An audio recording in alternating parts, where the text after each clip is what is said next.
You may find your vehicle sailing downstream and yourself stranded in a cottonwood tree, if you're lucky. You may also find yourself dead. People do, all the time.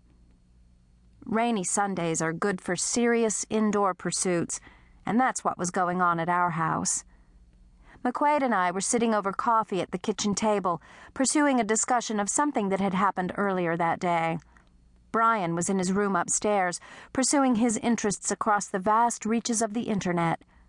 And Howard Cosell was stretched across my feet, his paws twitching as he pursued rabbits across the landscape of his dreams, with an occasional muffled yip of alarm when he actually managed to catch one and had to figure out what to do with the mouthful of fur.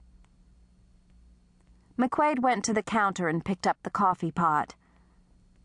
"Well, I suppose you can understand why Ma keeps raising the subject," he said, comfortable now that he had made the apology.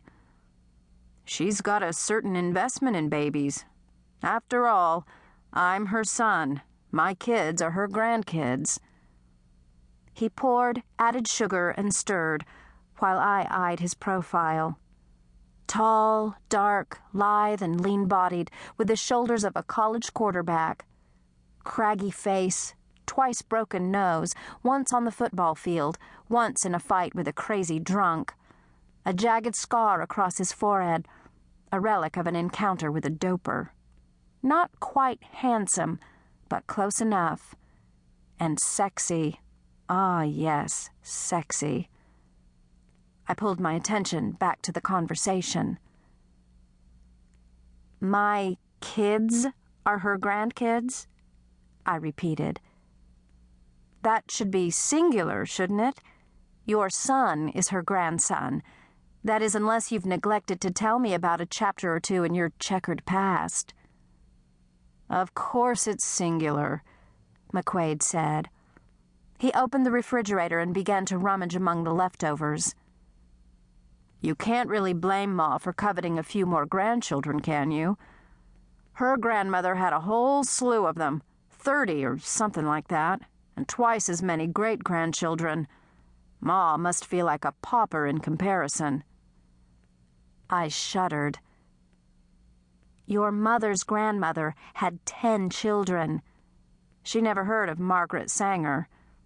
Anyway, Jill is going to produce a grandchild in 6 months. That should take her mind off us.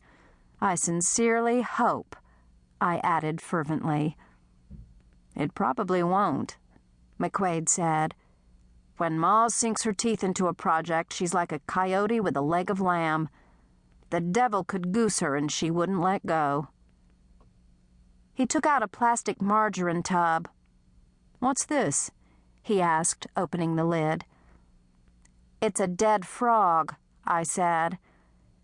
"Brian is planning an autopsy," I added with a grin.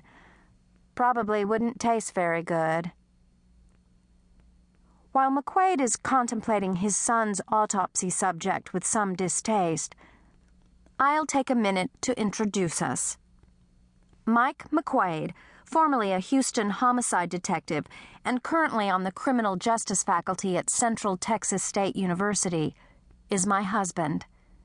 We've been married almost 2 years now, after dating each other for a long time and living together for a while on an experimental basis to see if it would work out.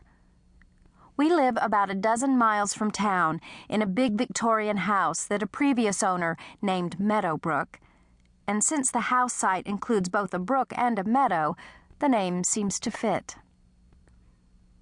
I've turned part of the meadow into a large herb garden where I grow popular culinary herbs like dill, marjoram, and parsley, which I tie into fresh, fragrant bundles and sell in my shop and to the local markets. Brian is McQuaid's 14-year-old son by his first wife, Sally, who drops into and out of our lives like a whimsical bad fairy. He's a smart kid whose current passions include spiders, snakes, lizards, and girls. Not always, but mostly in that order. He says he's going to be a biologist when he grows up, and judging from the live collections in his bedroom, I'd say he's already on his way. Howard Cosell is McQuaid's crotchety basset hound.